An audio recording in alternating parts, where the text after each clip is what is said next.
Hi there, I'm Dr. Kim. I'm an associate professor in the Environmental Science and Engineering program at Gannon University. I'm also a professional engineer. Today I want to take some time to talk about the way forward to become a registered engineer. I think this kind of information would be helpful in choosing your college program and your career. I have my license as a professional engineer in Florida where I worked before coming to Erie. Of course, not all engineers need to be licensed as engineers, but if you are planning to work in the field of civil or environmental engineering, it is very important to have a license. Once you become a licensed engineer, or you can say that is what you call a professional engineer, you can take care of this engineering project on your own.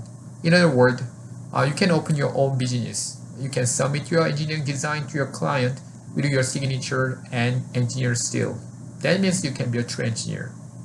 That sounds great, doesn't it? Unfortunately, you may not be a licensed engineer just after completing your engineering program. You should pass the exams. I said exams, not the exam, because there are two exams you have to pass. The first exam is the exam for the engineer in training, or EIT. Or you can say that that is a fundamental of engineering exam, or EF exam. Once you have passed the EIT or F exam, you can develop your career and professional experience. Depending on the state policy, you will be required to show 4 to 5 years of work experience under the supervision of other licensed engineers. Then you can be eligible to take a professional engineering exam. So if you're interested in becoming a professional engineer, of course, you need to pick the right university engineering programs. One of the important things you have to consider when selecting the engineering programs is whether the engineering program you plan to apply for is an ABET accredited program or not. The ABET is Accreditation Board for Engineering and Technology, and it is a non-governmental organization, and their main job is to review the program and accredit the program which follow the proper engineering and technology education standard.